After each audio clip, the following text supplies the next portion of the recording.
we now got a half-hour session on economy with Steve speaking now.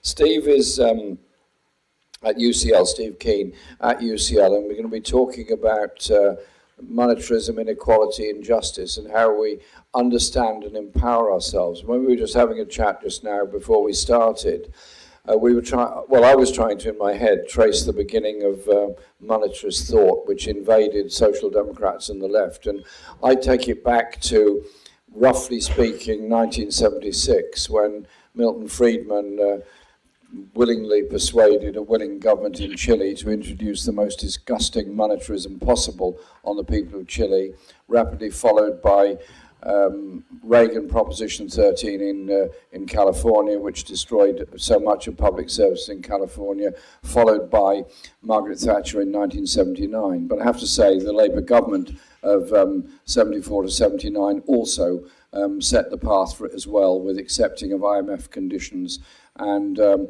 renewed economic strategy under Callaghan just before we lost the 79 election. So I think it's important to understand these moments in history in order to understand how we can develop a strong, robust economics that is understood by people about how you genuinely do redistribute wealth and power. And I'm utterly determined that the founding statement of yourparty.uk will be a fundamental and irreversible shift in the balance of wealth and power within our society. Can you give a very warm welcome to Steve, please? Steve, go ahead. Thank you. Well, thank you, Jeremy, and thank you, audience. We've always heard the refrain that Rachel Reeves first made us all famous with: if we can't afford it, we can't do it. That is the exact opposite of the truth. What you need to do, you can afford. You can create the money. And that's the part where mainstream economics is completely wrong. And I want to explain why everything you want to do in the final session is feasible with government money creation, which is what should be happening. So, you've been through 50 years of this. As Jeremy says, it goes back to the mid-70s. Actually dated even further back to 73 in Australia, as it happens.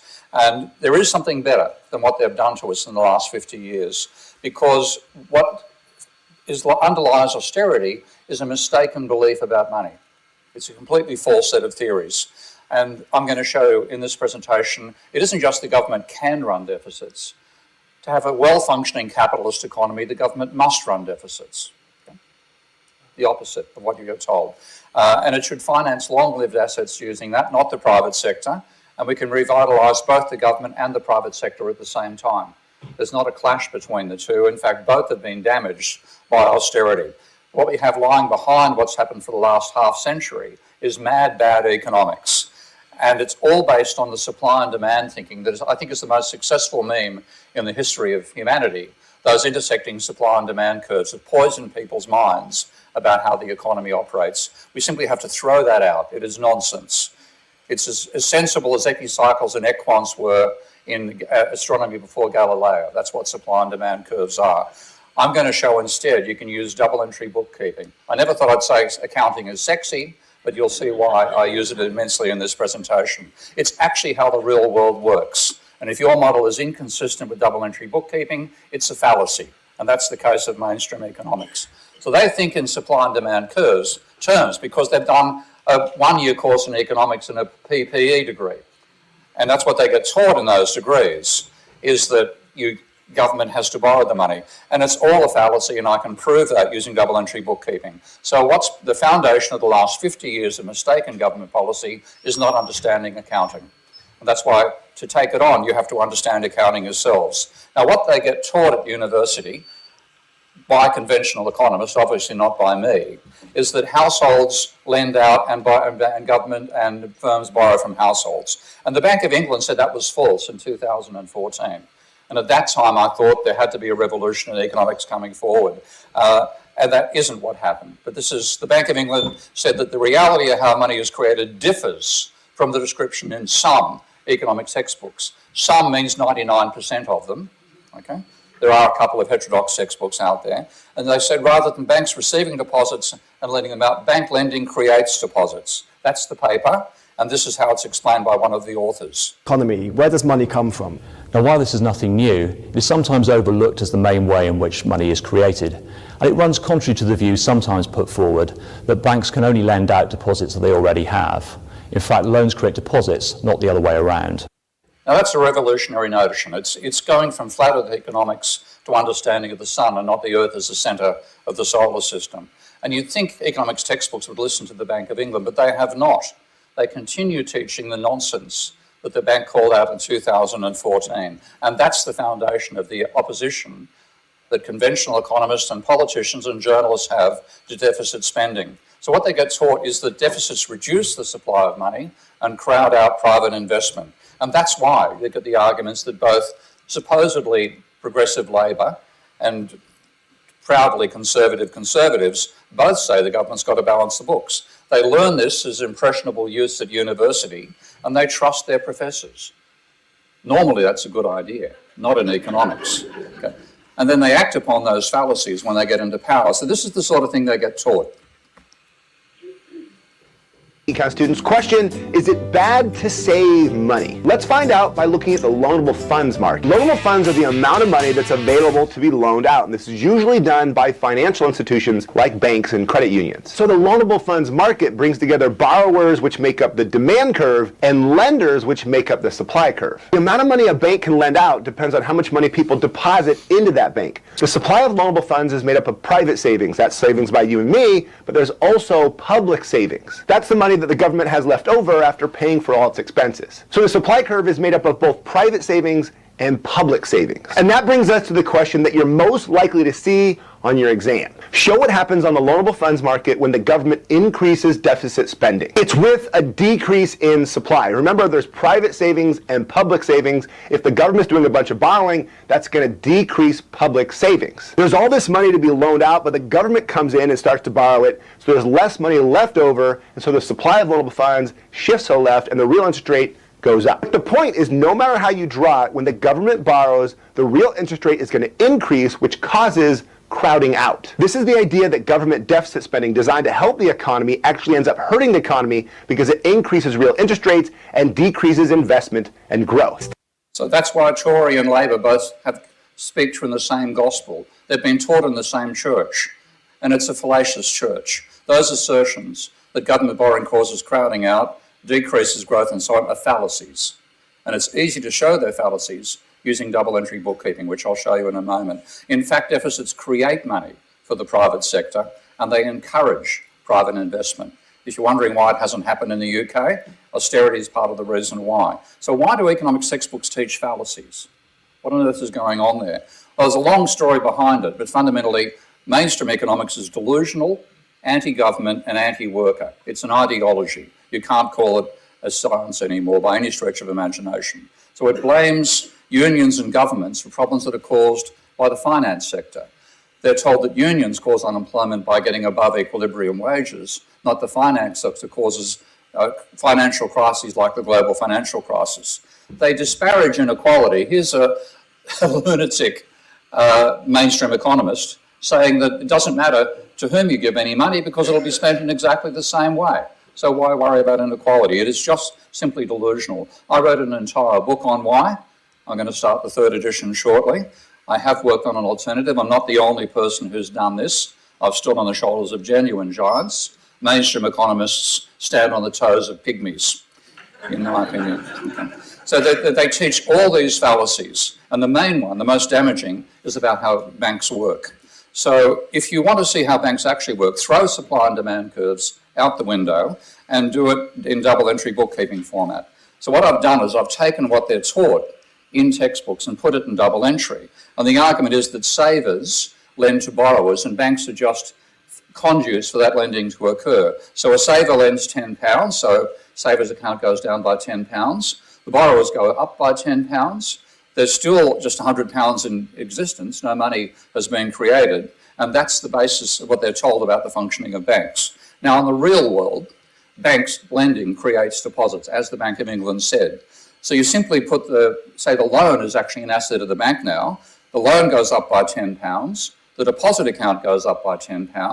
£10 is being created as a result of that, and also £10 worth of debt. That's the real world.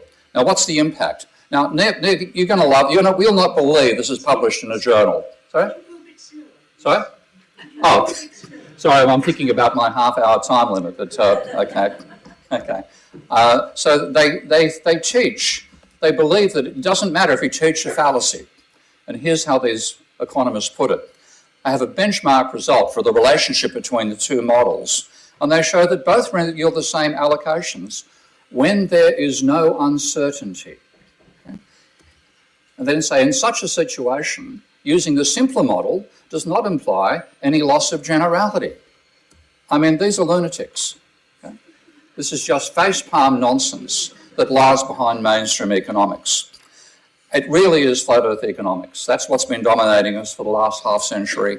It's completely wrong about the creation of money, and the real world's always uncertain. Try to find somewhere where uncertainty doesn't apply. I'll wait, okay? So I can take that myth that banks are intermediaries, and I can convert it in my Ravel software to the real world. So there I have the model that get taught in the textbooks, and you have increasing amount of credit, nothing happens to GDP.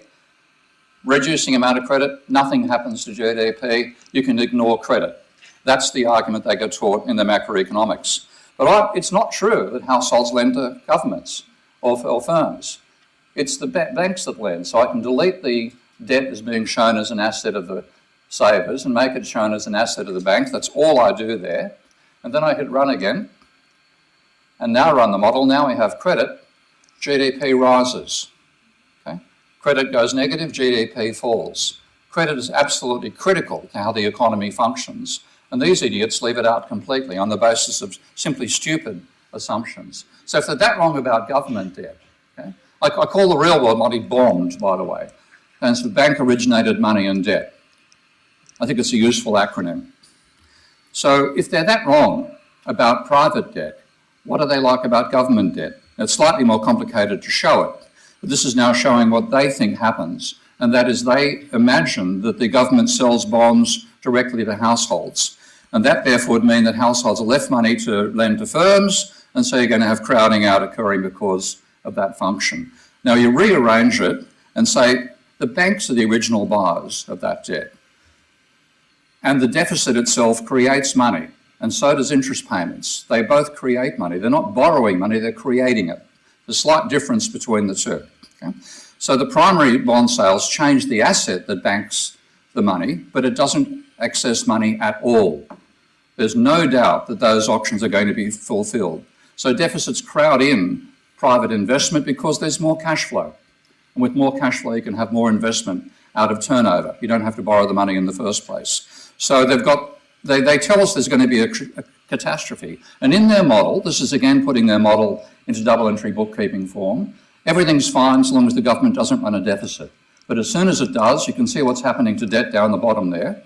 It goes exponential. Nothing happens to the money supply because in their model there's no money created by the banking system.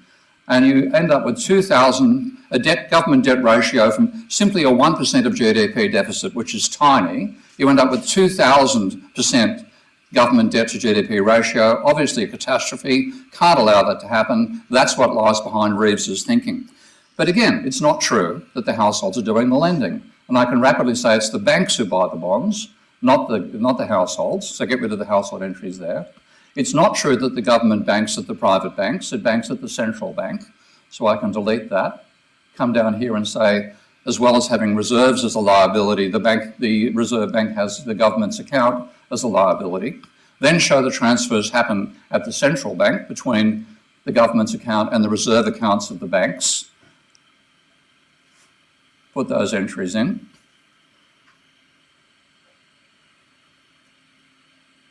Hit a switch to show it's actually the banks are receiving the interest now. And now run the same model. And what happens? Nothing if the government does nothing. When the government spends more than it takes back in taxation, it creates money. That leads to a rising GDP.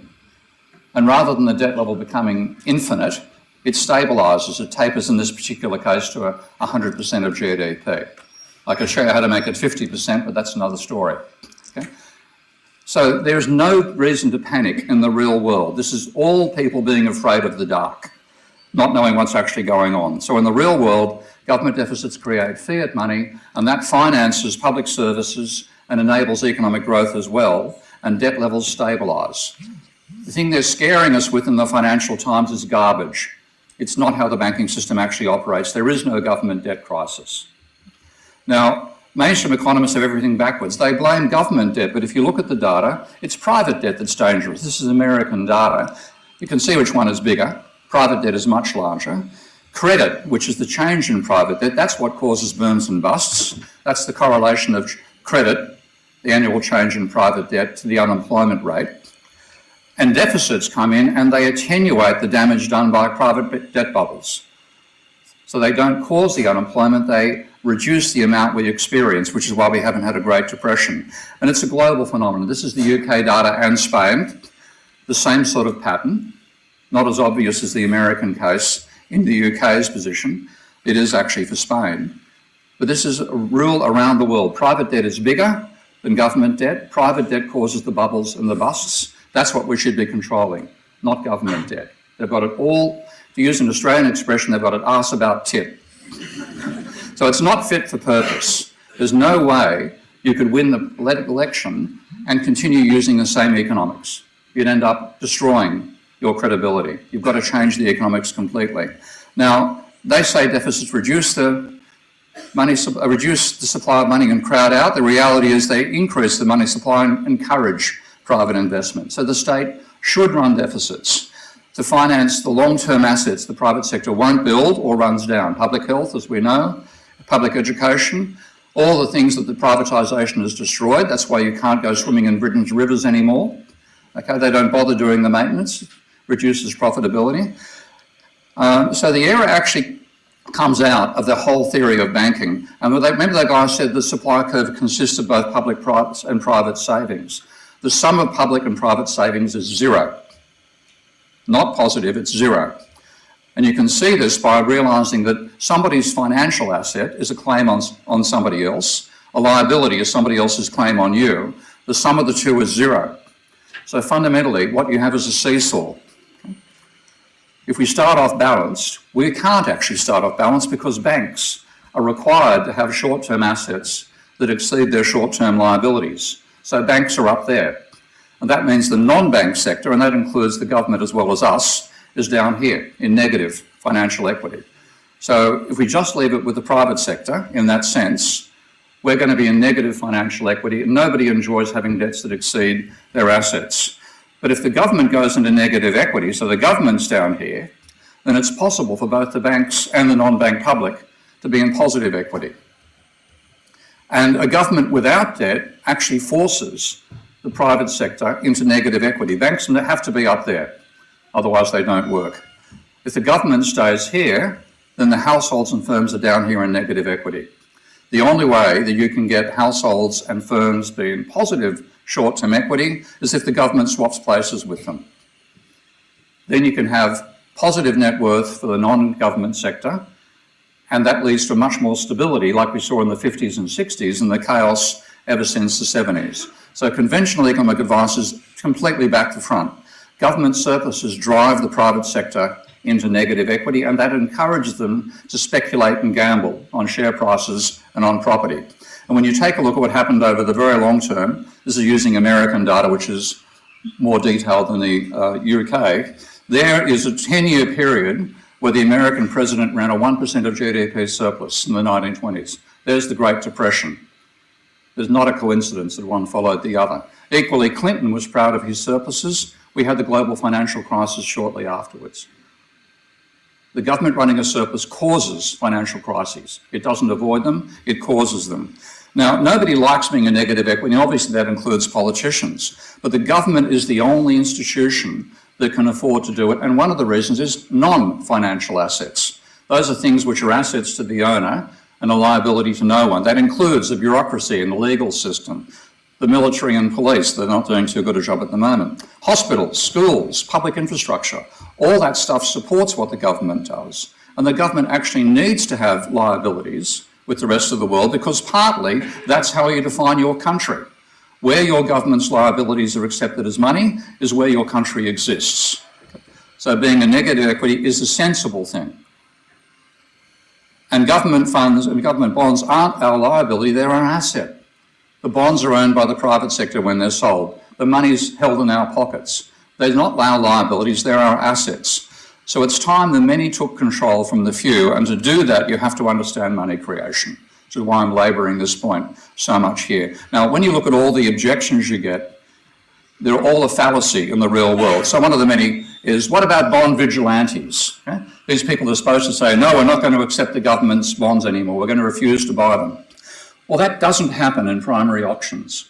When those primary auctions are held, if you have an account at the Reserve, at the Central Bank, it's Bank of England, then you can bid. Of course, nobody in this room does. Okay? It's the banks who do. What they're doing is they're swapping reserves, which they can't trade and used to not earn them any money, into stuff they can trade, which does earn them money. And there are auctions roughly every 2 or 3 days. Now, if you look at the scale of the government deficit, it's never been, for decades, more than 10% of GDP. That means, on average, at each of these auctions, about 0.1% of GDP worth of bonds is traded. Now, the reserves that exist after the global financial crisis are equivalent to 30% of GDP. That means there's 300 times the funds that are necessary to buy the bonds that are on auction, offer at each auction. Okay? They will never be, they're always oversubscribed. There'll never be a failure to sell bonds at a primary auction. It's simply a myth. Okay? And the crisis we had with trusts was because putting up interest rates devalued existing bonds and put a large number of pension funds into financial jeopardy. So the inflation-fighting efforts of the central bank, based on neoclassical economic theory, caused the crisis. Okay? It wasn't trust so much. Herbaceous had the bad luck of being Prime Minister at the time, but it didn't last long, fortunately. Okay, what about interest payments on debt crippling us? Again, the government creates the money. It doesn't borrow it. It could give too much to the finance sector, and it definitely does do that right now, but it can't go bankrupt in its own currency. So the government is not like a household. You'll see this analogy all the time. Government's like a household. No, it's not. Unless your spouse could buy all your outstanding debt and therefore cancel your need to pay interest. So, can your spouse do that? Oh, gee, no. Okay. So you're not like a central bank. Okay? The central bank could buy all outstanding bonds today. Could buy the whole damn lot. Okay? And that would cancel the need to pay interest completely. Now, who would complain if that were done? I guarantee you it'd be the banks. Okay? Because they actually want the bonds. They don't need our money. But we don't need their money, they need ours. They'd be the first ones to complain about the government not issuing bonds anymore. The world is upside down. Okay. What about inflation? We've heard Milton Friedman say that inflation is always and everywhere a monetary phenomenon. Have you heard of helicopter money? This is the article in which Milton Friedman first put that forward. And he assumed a stationary society with a constant population, given tastes, fixed volume of resources, given state of the arts, capital goods you can't sell or create, okay? No money, no borrowing allowed. You couldn't even sell goods, you can only sell services. And there's pieces of paper floating around, and you've been in this situation for an infinite period of time, so you're in equilibrium. And then a helicopter flies over the top and drops another 1,000 notes. Well, yeah, that'll cause inflation because there's nothing else left to cause inflation. It's a mythical world. In the real world, we have changing population, changing tastes, changing everything. And of course, lending exists and the economy is in disequilibrium. So their starting point is a myth, and it drags you into thinking in terms of a myth. And when you look at the data, it's not the banks so much that control the creation of money, it's the bank contracts we've signed with credit cards. The amount of spare room in credit cards in America right now, if everybody accessed those credit cards, could create $5 trillion worth of additional money. And the banks couldn't stop you doing it. So the causation doesn't go from government money printing to inflation. It goes the other way around. Okay? The primary causes of inflation are social conflict over the distribution of income, technological progress, which reduces inflation, and rising energy costs, which increase it. Those are the basic causes. And when you look at the amount of money created by the government, as it happens, because both the private sector and the government create the money, most of the money created in the last 40 years has been created by the private sector. The 92% 91% of the money created since 2000 in America is privately created money. And you may not be amazed to know that during 1980 to 2000, government policy actually destroyed money. 144% of it was created by the private sector, therefore the public sector was actually cancelling money. Now, how on earth could government policy cause inflation if government was destroying money across that period of time, not creating it? All the stuff you're taught is back the front. And the global experts are those two people on inflation. So if you want to get sensible people advising you, get rid of the Bank of England's research staff and get Isabella and Blair in control.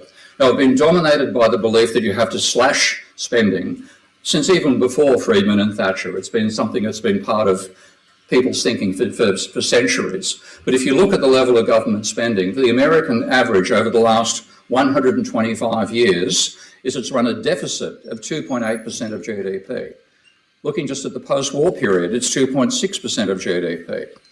Now China, and thank God we have an alternative example to look at these days, China has used fiat money creation, which is what a deficit does, to build their economy. They've run a deficit twice the scale of what America has run for that period of time. And when you look at where inflation comes from, it's government deficits which where money comes from. Government deficits create money, private sector credit creates money, and a trade surplus creates money. Put those three together, and China's harnessed all of them and used it wisely for an incredible level of development. And if you look at the rate of economic growth, that means China's per capita income has grown by more than 9% per year over the last 40 years. The UK's has been 1.5%. Now, what that means is the UK would take 45 years to double per capita incomes. China is doubling them every 7.5 years. If that kept on going for another 45 years, the UK would double its per capita income by 2070. China would be 64 times richer. Okay? China's doing the right thing, not the UK, not America. And its industrialisation has been radical. That's a photograph I took in Sichuan in 1981-82. There's actually alligator skins being sold in the back there. Now it's a high-tech powerhouse. You have to see it to believe it. I literally saw it in this state 1 or 2 years later. The big buildings were Russian and French. On one side of the border, there was nothing on the other, virtually nothing. That's it now. So China's got the public-private divide right. The public sector provides the infrastructure and the socially beneficial facilities that the private sector won't provide because they can't make a return in time. It's not worth their while waiting that long to get a return when they've got to pay interest costs or pay dividends. So the public sector creates that. The private sector is highly competitive in areas where innovation and new technologies matter dramatically. And one of my colleagues, Avner Off, has done a great book on the divide between what should the public spend on and what should the private sector spend on. So that's the real world. That's the world you're in. You are finally, it's a turning point. I hope this is a turning point to get away from garbage economics, telling us we can't do what we should do. In fact, what we must do. So when you look at what happens without a government, according to the neoclassicals, things are better. When you model it using the technology I've developed here, mathematicians said that leads to a crisis. A debt deflation will happen without government spending. When you have government spending, you can avoid the catastrophe that occurred during the Great Depression. Without it, you just go down the plug hole. So there's strong mathematical foundations for the ideas that I'm showing you here.